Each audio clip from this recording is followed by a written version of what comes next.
சற்று முன் கிடைக்கப்பெற்ற மிக மிக முக்கியமான செய்தி ஒன்று வெளியாகி உள்ளது. திராவிட முன்னேற்றக் கழகத்தின் தலைவரும் தமிழக முதல்வருமான ஸ்டாலினுக்கு மிகப்பெரிய ஒரு தலைவலி. அமைச்சர் ஒட்டுமொத்த திமுகவும் தோல்வியடைய வைப்பதற்கு சேகர்பாபு முடிவெடுத்து விட்டாரா? அமைச்சர் சேகர்பாபுவின் மீது கடுமையான கோபத்தில் இருக்கிறார் ஸ்டாலின் அவர்கள். இதற்கு மிக முக்கியமான காரணம் கோவில் நகைகள், பணம், கோவில் நிலங்கள் போன்றவைகள் தற்பொழுது சேகர்பாபுவின் கட்டுப்பாட்டிற்குள் இருப்பதாக கோவில் அர்ச்சகர்கள் மற்றும் பொதுமக்கள் கடுமையான குற்றச்சாட்டுகளையும் முன்வைத்துள்ளனர். ஏற்கனவே இந்து சமுதாயத்திற்கு எதிராக திமுக செயல்படுகிறதாக ஒரு குற்றச்சாட்டு எப்பொழுதுமே இருக்கும். தீபாவளி, பொங்கல் போன்ற மிக முக்கியமான பண்டிகைகளுக்கு, விநாயக சதுர்த்தி போன்ற பண்டிகைகளுக்கு திமுக என்றைக்குமே வாழ்த்துக்கள் தெரிவித்தது கிடையாது.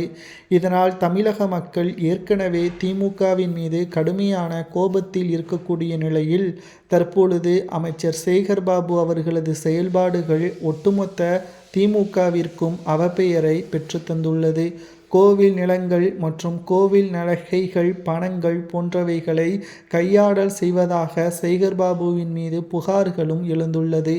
சட்டசபை தேர்தல் நடைபெறுவதற்கு இன்னும் 3 மாதங்களே இருக்கக்கூடிய நிலையில் திராவிட முன்னேற்றக் கழகத்தின் ஆட்சியை கலைக்கக்கூடிய வகையில் அமைச்சர் சேகர்பாபுவின் செயல்பாடுகளும் அமைந்துள்ளது.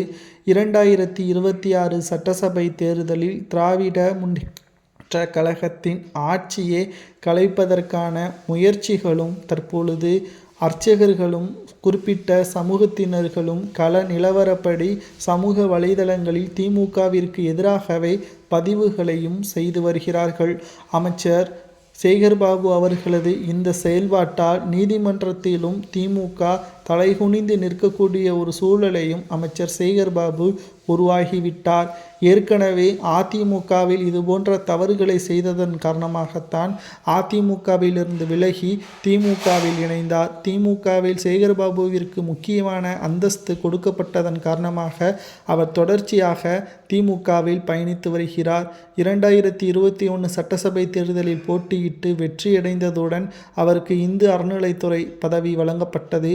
அந்த பதவியில் இதுவரை பல லட்சம் கோடிக்கணக்கான பணங்களை கையாடல் செய்திருப்பதாக புகார்களும் எழுந்துள்ளது. உண்மையாகவே இவர் குற்றவாளியாக இருந்தால் நீதிமன்றம் இவருக்கு என்ன தண்டனை கொடுக்கலாம்? அதே சமயம் திமுகவிற்கு தோல்வி என்பது இவரால் தான் என்று கூறப்படுவது சரியா?